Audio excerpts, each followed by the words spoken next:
अरे भाई, जिन्होंने इस मुद्दा को उठाया कि वो फ्लाइंग किस कर रहे हैं, वो जब विदेश जाया करती थी और डांस करती थी तो उसको नहीं जनता जानती है क्या? जनता उसको भी देखी है कि क्या करती जाती थी विदेश में। और इनके चाल चरित्र को हिंदुस्तान के हर एक नागरिक जानता है कि इन्होंने कैसे अपना परिवार बसाया, दूसरे का परिवार लूट करके अपना परिवार बसाया। इसको जनता नहीं जानती है क्या? सब जानती है। नमस्कार दोस्तों, जनसंवाद न्यूज में आपका स्वागत है। दिन भर की सही फटाफट बड़ी खबर निकल के आ रही है। बड़ी खबर निकल के आ रही है। नूह में इमाम की हत्या के बाद अब घर के अंदर कुरान शरीफ का अपमान किया जा रहा है, कुरान को फाड़ा जा रहा है। पुलिस द्वारा यह हरकत की गई है। एक महिला ने सब कुछ बयां कर दिया है, सुनाएंगे और दिखाएंगे इसके बारे में। नूह में किस तरह से फिर से हिंसा भड़काने की कोशिश की जा रही है। वहीं एक और बड़ी खबर निकल के आ रही, पलवल में परमिशन नहीं मिलने वाली है किसी भी तरह की हिंदू पंचायत को लेकर, ब्रज मंडल को लेकर बड़ा फैसला आया हुआ है, इसके बारे में जानने वाले हैं। वहीं एक और बड़ी खबर, राहुल गांधी ने वायनाड में कर दिया खुला चैलेंज बीजेपी को, कहा 100 बार आयोग ठहरा दें लेकिन सवाल पूछना बंद नहीं करेंगे हम। एक और बड़ी खबर निकल के आ रही, स्वतंत्रता दिवस पर खासतौर पर लाल किले पर कुकी और मैतेई समुदाय तिरंगा फैलाने वाले हैं और यहां पर खुफिया एजेंसियां लगातार आशंका को मद्देनजर रखते हुए जांच कर रही हैं। एक और बड़ी खबर निकल के आ रही, 50% कमीशन वाली सरकार, एमपी सरकार को कहना पड़ गया है। प्रियंका गांधी को भारी एफआईआर दर्ज हुआ है, इसके बारे में बात करने वाले हैं। महाराष्ट्र में फिर से हो सकता है एक बड़ा बदलाव, शरद और अजीत की हुई है मीटिंग जाने इसके बारे में। वहीं देखा जाए यूपी विधानसभा को लेकर एक गाइडलाइन जारी हुई है, मोबाइल बैन कर दिया गया है, हंसने बोलने की भी मनाही है। ऐसी तमाम बड़ी खबरें निकल के आ रही जो जानना आपके लिए बेहद जरूरी है। वहीं देखा जाए घोटाले को लेकर डीके सुकुमार का बड़ा बयान निकल के आ रहा है, बीजेपी द्वारा किए गए घोटालों को लेकर। वहीं देखा जाए रॉबर्ट वाड्रा ने कर दिया है प्रियंका गांधी को लेकर बड़ा खुलासा, क्या कुछ बातें निकल के आ रही इसके बारे में बात बताने वाले हैं। वहीं एक और बड़ी खबर निकल के आ रही, दिल्ली में खासतौर पर स्वतंत्रता दिवस पर सुरक्षा बढ़ाई गई है और हाई अलर्ट पर रहने वाला है पूरा दिल्ली। तमाम बड़ी खबरें निकल के आ रही हैं, जानना बेहद जरूरी है। लेकिन उससे पहले आपसे एक छोटा सा निवेदन, अगर आप हमारे चैनल पर नए हैं तो चैनल को सब्सक्राइब बेल आइकन जरूर दबाएगा। देश दुनिया के फटाफट बड़ी अपडेट पाने का पहले बड़ी अपडेट निकल के आ रही, नूह में 31 जुलाई को हिंसा भड़कती, उसके बाद लगातार हिंसक जैसे माहौल बने हुए। आपको बताया चले, हरियाणा पुलिस ने महिलाओं यानी मुस्लिम महिलाओं के घर में घुसकर कुरान शरीफ का अपमान किया, फेंक दिया और फाड़ा गया। घर के अंदर तोड़फोड़ की गई है और ये सारी आप बीती एक महिला सुना रही है। आपको वो वीडियो भी दिखाने वाले हैं, लेकिन उससे पहले जरा सुनिए क्या कुछ हो रहा है इस समय नूह में। जिस तरह से लगातार आपने देखा कि हाईकोर्ट के फरमान के बाद पहले तो बुलडोजर के एक्शन को रोका गया, लेकिन उसके बाद भी देखा जाए खट्टर सरकार अपने कारनामों से बाज नहीं आ रही, लगातार मुस्लिमों को परेशान किया जा रहा है। घर के अंदर घुसकर खास तौर पर एक पवित्र ग्रंथ यानी कुरान शरीफ का अपमान किया जा रहा है। इसे आप किस तरह से देख रहे हैं और बताते चले कि कुरान शरीफ तो कहीं ना कहीं एक बहुत बड़ी बात है, लेकिन इससे पहले एक इमाम की भी हत्या कर दी गई थी मस्जिद के अंदर घुसकर। इसे आप किस तरह से देख रहे हैं अपनी राय कमेंट के माध्यम से दीजिए। जिस तरह से नूह में लगातार आप देख रहे होंगे कि मणिपुर जैसे हालात बन रहे हैं, अपनी राय कमेंट के माध्यम से देना ना भूलिएगा। वहीं चले तो हमारे पैरों के नीचे से जमीन खिसक गई, तो हमारी कुरान पाक यहाँ ऐसे पड़ी है और हम इतने ज्यादा वो करो, हमने अफसोस है हमारी कुरान पाक फिक्रियां तो हमारा मतलब है ही कहा अब घर में, या वजह से इतनी बदतमीजी करी उन्होंने। और हमने सब सारा सामान छोड़ो तब कुरान लगा खड़ा रहा, हमने कुछ ना करो फिर बस बाद में इतनी बदतमीजी करी उन्होंने। घर में बैठ और जो बुजुर्ग सुन रही है कुरान पाक फेंक दी, वहाँ कुरान पाक फेंक दी, सब रो रही है हमारे, सब ज्यादा बहुत ज्यादा कर रही है कि हमारे कुरान पाक की फेंकी, चाहे हमारे किसाई कुछ कर जाता हमारे कुरान पाक ना फेंकनी चाहिए। कर जाता हमारे बस या मत करता, हमारी कुरान पाक क्यों मत करता, हमारे अल्लाह का कलाम क्यों मत करता। हम जब इनके बारे में सोचा तो हमारे बहुत सोच आ रहा हमारे दिल में, हमारा फटा हो रहा है कुरान नहीं हमारे तो कैसे तो हमारा मकान अंडा जाता तो हमारा सारा हमारे 64 संजो तोड़गार और तोड़ जाता, वाकई ना आती सिर्फ या की आ रही है जो हमारा सीना को टुकड़ा और जाके हमारी क्रिया खराब करी। जा पढ़ के सो जावा। एक और बड़ी अपडेट निकल के आ रही, जी हाँ, नूह से ही बड़ी खबर, जहां पर लगातार अभी भी हिंदू संगठन को परमिशन चाहिए कि वो ब्रजमंडल यात्रा फिर से निकाल सके और फिर से हरियाणा में हिंसा हो सके। इन सब को लेकर महापंचायत बुलाई जा रही है। देखा जाए हरियाणा के नूह में शांति बहाली को लेकर लगातार प्रशासन जद्दोजहद कोशिश कर रही है, लेकिन दूसरी तरफ फिर से वही अराजक तत्व यानी बजरंग दल, आरएसएस और खासकर वीएचपी यानी हिंदू विश्व परिषद के लोग लगातार देखा जाए ब्रजमंडल यात्रा दोबारा शुरू करने के लिए तैयारियां बना रहे। इन सब के ऊपर देखा जाए हरियाणा सरकार ने काबू पाने के लिए कुछ युवकों को गिरफ्तार कर लिया है। खासतौर पर अल्टीमेटम पहले से हरियाणा सरकार ने दिया कि इस तरह से कुछ भी नहीं होने वाला, लेकिन दूसरी तरफ हिंदू संगठन दावा कर रहा है कि वो 28 अगस्त को फिर से खासतौर पर मंडल यात्रा निकालने जा रहा है। इसे आप किस तरह से देखना, अपनी राय कमेंट के माध्यम से देना न भूलेगा। क्या एक बार फिर खट्टर सरकार परमिशन देगी या नहीं, अपनी राय दीजिएगा। वहीं एक और बड़ी खबर, राहुल गांधी इस समय पहुंचे हुए हैं केरला, और केरला के वायनाड में, जहां से सांसद है, और वहां पर उन्होंने कहा कि 100 बार हमें आयोग ठहरा दिया जाए, हम सवाल पूछना बंद नहीं करेंगे और अपने कर्तव्य मार्ग पर चलते रहेंगे।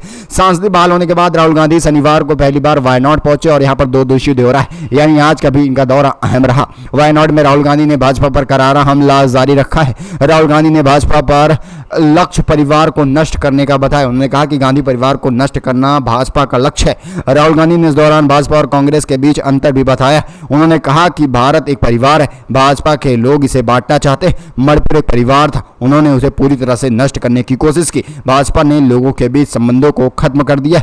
राहुल गांधी ने कांग्रेस के बारे में कहा, हम लोगों को जोड़ते, हम लोगों को साथ लाते, हम लोगों को परिवार में मजबूत करते। राहुल गांधी ने कहा है कि इस दौरान राहुल गांधी ने मणिपुर की भी बात रखी। उन्होंने कहा कि अगर कोई फिर से खुशहाली और प्यार मणिपुर में वापस ला सकता है तो वो कोई और नहीं बल्कि गांधी परिवार होने वाला है। उन्होंने दावा किया 50, 100 या 150 बार हमें डिस्क्वालीफाई कर दिया जाए, लेकिन हम लगातार देश को मजबूत करने के लिए इनसे सवाल पूछते रहेंगे।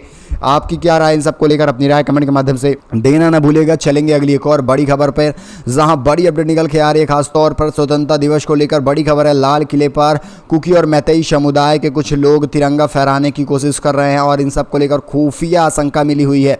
देश का इस साल 77वां स्वतंत्रता दिवस मनाने जा रहा है और इसको लेकर खासतौर पर हर घर तिरंगा 2.0 का भी आह्वान किया गया। इस बीच केंद्रीय खुफिया एजेंसी ने लाल किले पर स्वतंत्रता दिवस समारोह के दौरान कुकी मैतेई समूह द्वारा विरोध प्रदर्शन की भी चेतावनी दी गई है। साथ ही एजेंसियों ने प्रधानमंत्री नरेंद्र मोदी के राष्ट्रगान के संबोधन और तिरंगा फहराने के दौरान कुछ सरकार विरोधी तत्वों द्वारा झंडे, तख्तियां दिखाने और नारे लगाने की संभावनाएं जताई जा रही हैं। द इंडिया एक्सप्रेस की रिपोर्ट के मुताबिक आपको बताया चलें कि हाल में दिल्ली में खुफिया एजेंसियों द्वारा विशेष सुरक्षा समूह यानी एसपीजी और सीआईएसएफ के कुछ सुरक्षा बलों द्वारा खासतौर पर तैयारियां शुरू कर दी गई हैं। किसी भी तरह से देखा जाए लाल किला पर अभद्र कोई भी इस तरह से प्रदर्शन न किया जाए। इन सबको लेकर अपनी राय कमेंट के माध्यम से देना भूलिएगा। वहीं एक और बड़ी खबर निकल के आ रही, 50% कमीशन वाली सरकार को लेकर बुरी फंस सकती हैं प्रियंका गांधी। आपको बताया चलें कमलनाथ और खासकर देखा जाए प्रियंका पर हुआ एफआईआर, शिवराज सिंह चौहान ने कराया एफआईआर।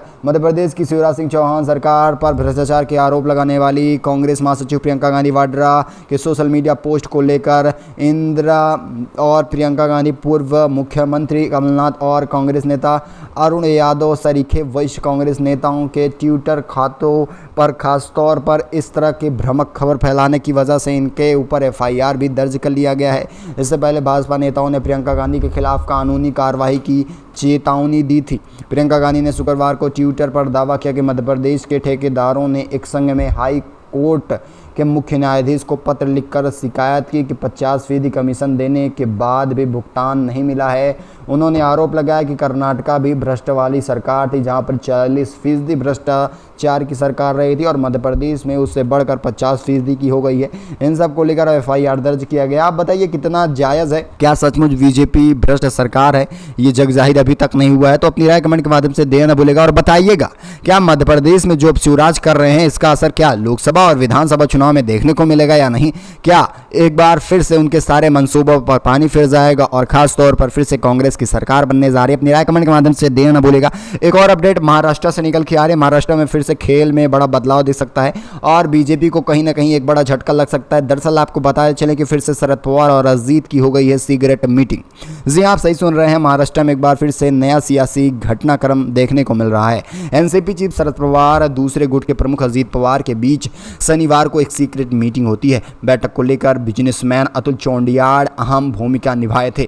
मीटिंग उन्हीं के बंगले पर हुई थी। इस बैठक में चाचा भतीजे के बीच क्या बात हुई, ये कहीं ना कहीं सियासी घटनाक्रम को आगे बढ़ा रहा है। और कहीं ना कहीं देखा जाए जो खासतौर पर बातें अब चुनाव की निकल के आ रही हैं लोकसभा को लेकर, अब कहीं ना कहीं देखा जाए अजीत पवार यही चाहेंगे अगर उन्हें मुख्यमंत्री शिवसेना गुट में नहीं बनाया जा रहा है और खासतौर पर बीजेपी उन्हें मुख्यमंत्री तौर पर नहीं बना रहे तो वो फिर से अपने घर वापसी कर देंगे। ये बात जग जाहिर है, क्योंकि उन्हें पता है अगर वो मुख्यमंत्री कहूँ कहीं से बन सकते हैं तो कोई और नहीं बल्कि उन्हें शरद पवार ही मुख्यमंत्री बना सकते हैं, और मुख्यमंत्री के लालसा में ही वो कहीं गए हैं, ये बात जगजाहिर हो रही है। आप इसे किस तरह से देख रहे हैं अपनी राय कमेंट के माध्यम से देना ना भूलेगा।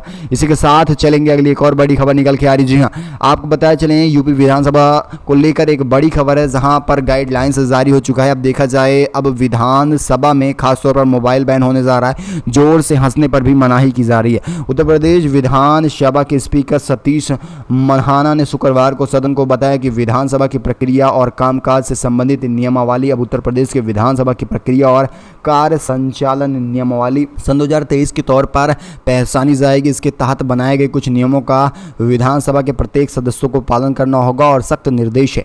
नई नियमावली के मुताबिक आपको बताया चले कि सदन में मोबाइल नहीं चलाया जा सकता है, मोबाइल पर प्रतिबंध लगा दिया गया है। साथ ही सदन के सदस्यों को जोर से हंसने और खासकर बोलने पर भी मनाही की गई है। यूपी विधानसभा के नए नियमों के मुताबिक झंडा या किसी तरह का प्रतीक दिखाने और कागज फाड़ने पर भी सदस्यता के खिलाफ सख्त कदम उठाया जा सकता है। सदस्यता सदन के भीतर किसी भी अधिकारी का नाम का जिक्र नहीं कर सकेंगे, जो लिखित भाषण अध्यक्ष के बिना अनुमति के नहीं पढ़ सकेंगे। ये तमाम बातें निकल के आ रही। यहाँ पर एक विशेषाधिकार के निराधार सवाल पूछने पर जुर्माने की भी एक प्रावधान रखा गया, जिसमें 500 से लेकर 20,000 रुपये तक जुर्माना लग सकता है। इन सब नियमों को आप किस तरह से देख रहे हैं अपनी राय दीजिएगा। वही चलेंगे एक और बड़ी खबर निकल के आ रही, कर्नाटका से बीजेपी के भ्रष्टाचारों की सफाई हो जाएगी। ये कोई और नहीं बल्कि देखा जाए DK शिवकुमार ने बड़ी बात कह दी है बीजेपी घोटालों को लेकर। बड़ी अपडेट निकल के आ रही, कर्नाटका के उप मुख्यमंत्री DK शिवकुमार ने शनिवार को भाजपा नेताओं के घोटालों को लेकर बड़ी बात की। उन्होंने कहा कि मैं इन सबको साबित करके रहूंगा और पृष्ठभूमि पर आदेश लाकर रहूंगा। किस तरह से उन्होंने कहा कि मैंने अपने 33 साल के सार्वजनिक जीवन में इतने घोटाले नहीं देखे और अपनी जिम्मेदारियों को अहम भूमिका देकर निभाऊंगा। खासतौर पर कर्नाटका में ठेकेदारों और खासतौर पर जिस तरह से लगातार भ्रष्टाचार किया गया है, इन सब का सुपड़ा साफ होने वाला है। भाजपा के तमाम बिलों को मंजूरी दे दी जाएगी और देखा जाएगा किस तरह से 5 सालों के अंदर काम किया गया है कर्नाटका में। ये तमाम चीजें निकल के आ रही हैं। कर्नाटका को लेकर आपकी क्या राय? जिस तरह से कर्नाटका में 40% की भ्रष्टाचार वाली सरकार रही थी, लेकिन अब वहां से सफाया हो गया है। क्या इसी तरह से मध्य प्रदेश में भी अब बीजेपी का सफाया होना तय माना जा रहा है? क्या जो शिवराज ने खासतौर पर FIR किया प्रियंका गांधी पर, यह कितना जाहिर होने वाला और इसका असर क्या विधानसभा चुनाव पर पड़ने वाला है? अपनी राय कमेंट के माध्यम से देना ना भूलेगा। वैसे इस खास वीडियो में बस इतना ही, मिलेंगे बड़े के साथ, तब तक के लिए